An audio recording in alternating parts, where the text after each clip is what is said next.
Assalamu алейкум. Турар ТВнын көрүүчүлөрү кандайсыздар? Барыңыздардын кутман күнүңүздөр менен туугандар. Талас областы Манас району Покровкада там сатыкка чыгып атат туугандар. Мынакей.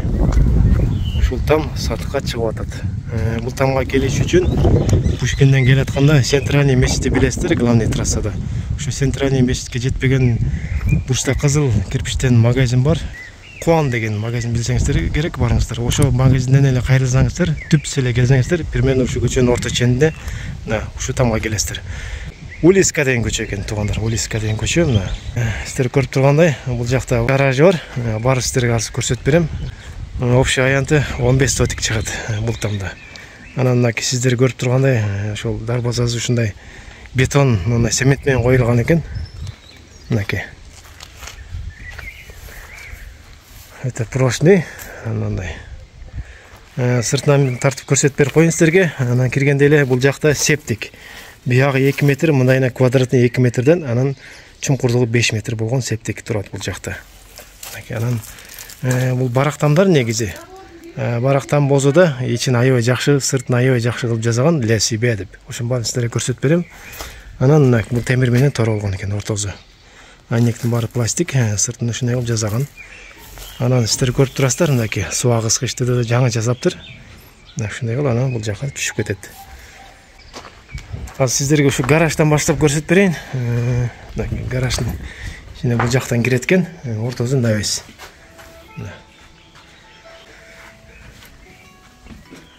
Мынакей.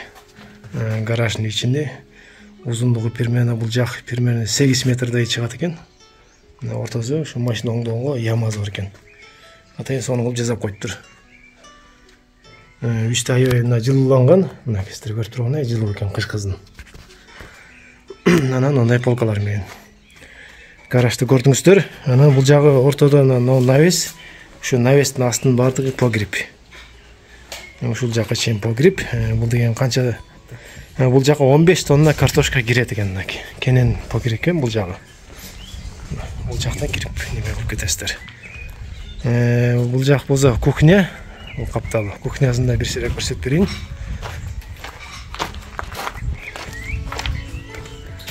Мынакей жашнакай кухня бар экен. Чакан. Анан суузу кирген, киргенде эле бул жака кол жууп. Анан бул жака чай ичип отурасыздарбы, жатасыздарбы? Аябай жылууланган. Бул жак кухня экен кичинекей. Ушул кухнянын бул капталында эле, мына киреберишигинде эле баня бар. Мынакей. Ушу баняны көрсөтүп берип коеюн. Негизи аябай жакшы баня экен. Жакшы кафелденип. Бир аз эле отун менен жылыйт экен бул баня. Анын өздөрү үйүнө условия кылып душ киргизгенден кийин көп деле жакпайт экен бул банянычы. Үйүнүн ичи негизи условия сонун. Негизи бир семьяга жакшы экен. Аны печкаларын баардыгы мындай жакшы печкалар экен. Бул банясына бүт кафелденип сонун экен. Бул жагы менен тааныштык. Сыртка чыгып, ошо бир каптал менен барайык. Чыкканда бул жак очоккана. Чоң казанга, кичинекей казанга жасалган. Ушунун артында эле көмүр отун жыйнай турган место бар мынакей. Деген жерге канча деген тонна көмүр батат. Бул жактан эле чыксаңыздар мынакей отундар турат бул жакта. Негизи дагы ушул жерде навес кылып жаап алсаңыздар болот. Анан ушунун жанына эле тоокана жасап салыптыр жаңы эле. Жашнакай өтө жылуулап. Мынакей бул жагына сетка тартып коюптур. Ошо тоокторго условия кылып. Бул тешиктен чыгып жүрө берет. Бул огороту бул жагы. Огороту ушул мындай кругой бардыгы ушул сетка менен тозулган бул жактын бардыгы. Анан өздөрү шаарда көп болгондуктан ошо быйыл огородун айдаш болуптур. Ошо анан бул жагына сарай турат. Чоң сарай бар экен туугандар бул жагында. Анан ошол кешкаларды атайын алып келип мындай сүйөп коюптур, сиздер көрүп тургандай. Чтоб уру кирбесин деп. Ошо кешканын эле мындай база канча болот негизичи. Мындай эле алып келиш оңой эмес. Сарайдын ичине кирип көрөйүк анда. Сарайдын ичине келе атабыз.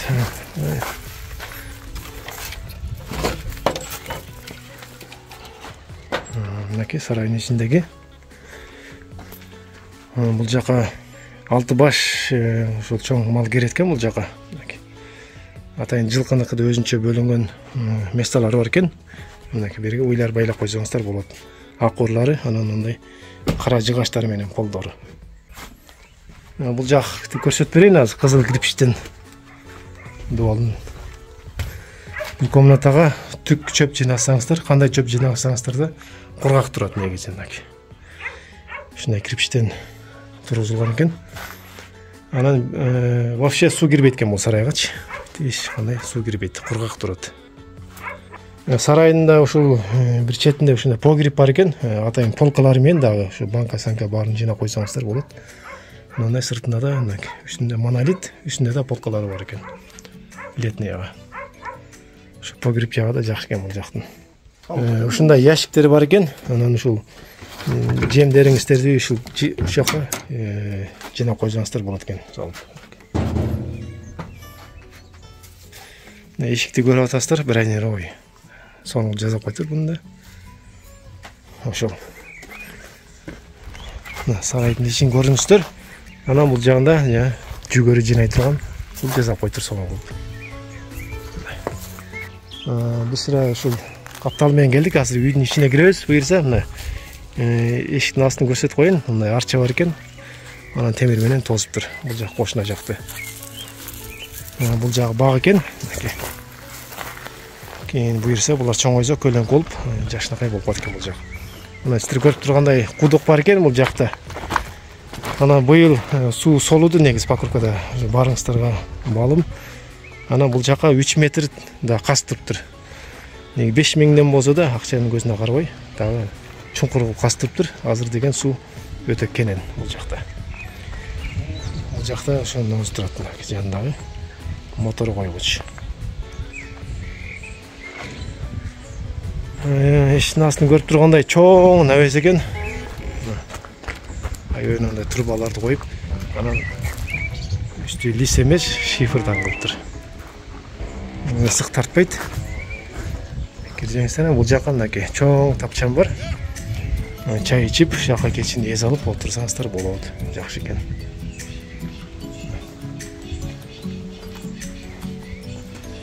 Бул каптал да жакшы экен, негизи гүлгө да ылайыктуу экен, карап турсам. Гүл тигип койсоңуздар өтө жакшы экен. Анан оно шифрди көрсөтүп берейин. Шифрди быйыл жаңыртып, өзүнчө өз жагын жаңыртып жаптыр, жаңы шифр менен. Бул тараптарды көрсөтүп бердим. Азыр бисмилла деп үйгө кирейик.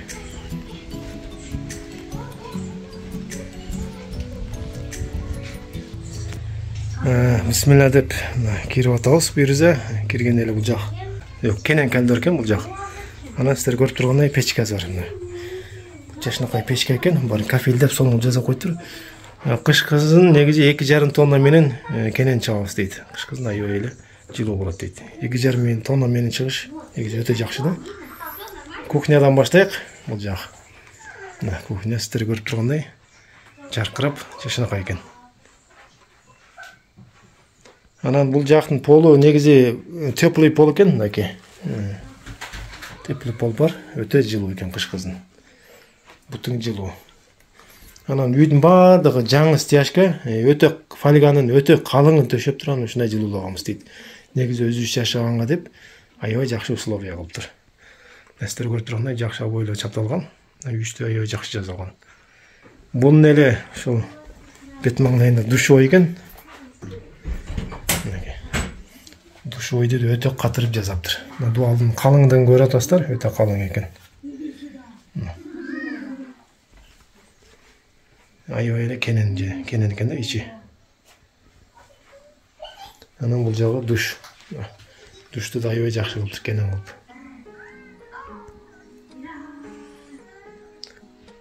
Сиздер көрүп тургандай, мына жанагы септикке кетет бул жак.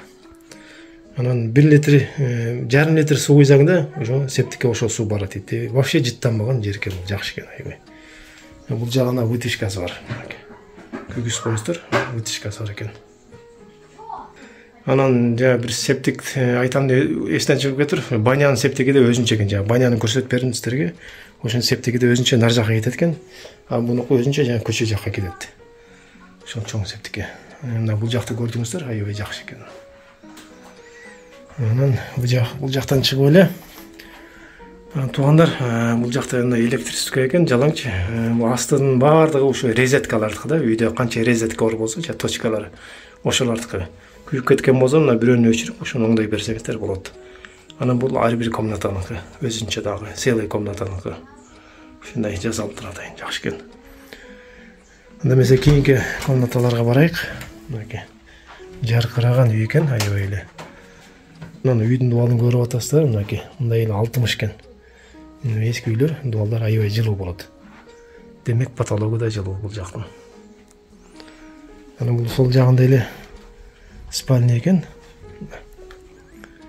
Жаркыраган жашынакай спальня экен бул жак. Жакты дески кылып койсоңуздар да болот, жана ата-энеңиздерге да кылып койсоңуздар болот экен. Анан бул жак эшик болгон экен негизи. Анан сону вариант кылып, мындай полка кылып коюптур. Жакшы, эч кандай мешать бербейт сыртка чыгып. Мына парой бул жак менен жүргөн экен. Өтө жылуу. Бул жак менен тааныштык. Анан кийинки залга өтөйүк. Өтө кенен зал экен бул жак.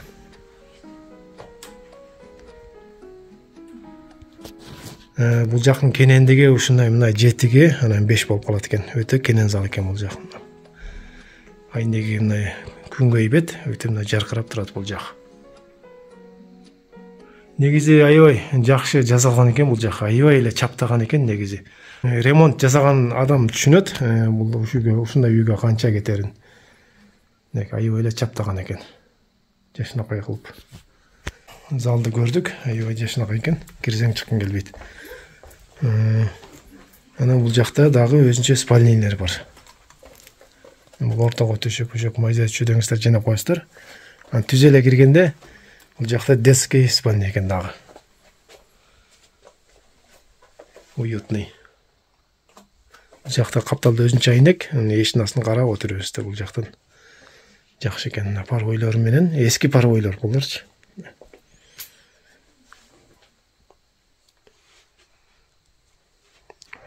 Өтө жакшы экен.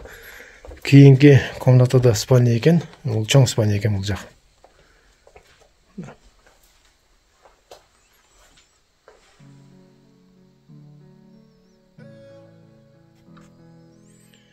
Полдор баары негизи аябай жылууланган экен, жумшак, сону кылып, ушу калың фольгалар чаптап койгон экен астына. Ошол бул жактын баары парой. Ошо аябай жакшы жасалыптыр. Анан туугандар байкасам ушу ар бир комната ушундай немелерди жакшы кылыптыр. Бул антеннага деп, анан телевизор илесеңиздер, ушу көп нерсе атайын сону кылып жасап коюптур.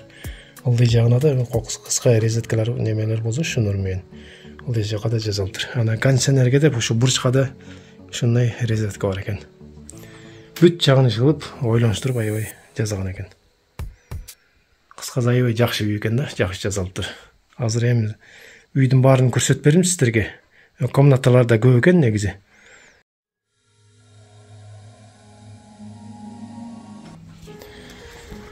Баазын столго туруп бир айтайын сиздерге. Негизи бул жак өзү центрга да, центральный жерде коёкчу. Анан центральный мечитке жумага чыгып кетсеңиздер, намаз окугандар болсо мечитке жакын экен. Бул жака центрга чыгып кетесиздер, бүт жака жакын да. Өзү тынч көчө экен, тынч жер. Анан Покровкан тургундар кээ билет бул жакты. Ошо негизи баасы $33,000 сурап атат. Анан да телефон номерин экранга калтырып коем. Дагы суроолоруңузду берсеңиздер болот. Анан кийин да болушу мүмкүн. Ошол негизи ушу ремонтун кылган экен, аябай чаптаган экен да үйгө. Негизи ошого эле барып калат. Жарым акчасы эле ошого кетсе керек негизи. Ошо байланыш кылганда мекен-жай ушу Талас областы, Манас району, Покровкада. Улиска 3-3 экен. Ошол байланыш кылганда.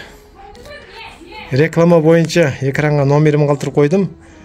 Ошо реклама боюнча кайрылсаңыздар болот Турар ТВга.